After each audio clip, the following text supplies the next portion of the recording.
And right now, the White House is denying President Trump wrote a letter to Jeffrey Epstein for his 50th birthday. House lawmakers released a document yesterday purportedly signed by President Trump. The note was first reported by the Wall Street Journal in July. At the time, the president described it as fake, and he's now suing the outlet. Last night on The Takeout, Nancy Cordes spoke to an author of a book about Epstein to get his take on whether or not it's authentic.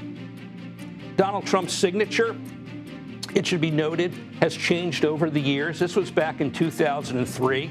The next year, he went on The Apprentice. He wrote a few books. He was signing a lot of books at that time, and his signature changed. But this signature matches up to his handwriting at the time, circa 2003. So it does look legitimate to me.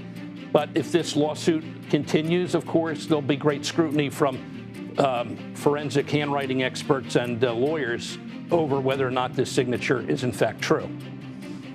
CBS News Justice correspondent Scott MacFarlane joins us now from outside of our D.C. bureau with more on this. Good morning, Scott. So help our viewers understand, what is inside this alleged letter from President Trump when he was a private citizen, and how is the White House explaining all of it? Beginning with the caveat, Errol, that the White House has repeatedly denied he is the author of this message or that he sketched or signed this message.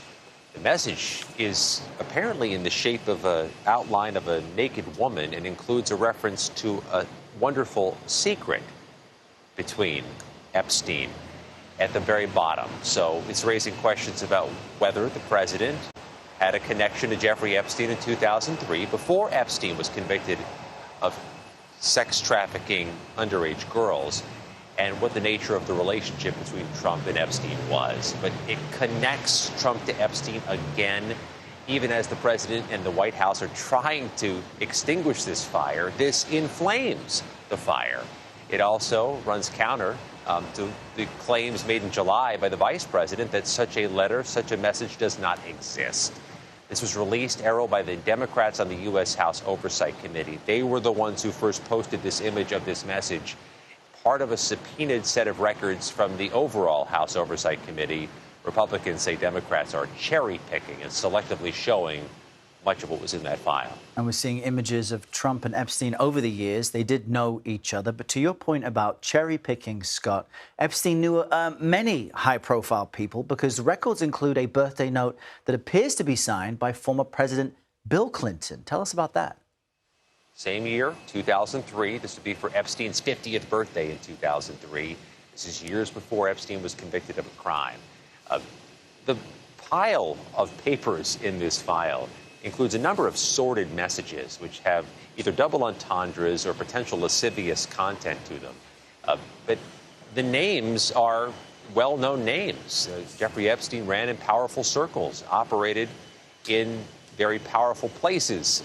But the bigger issue, I think, for the survivors of Jeffrey Epstein isn't so much what's in those records, what's on those papers.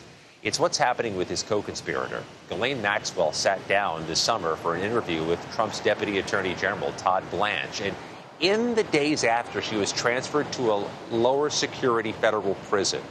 And there's concern that she is being given special treatment, even as she sits with the Trump administration. And that is rubbing every one of these survivors with whom we've spoken the wrong way. All right, Scott MacFarlane in Washington. Scott, thank you.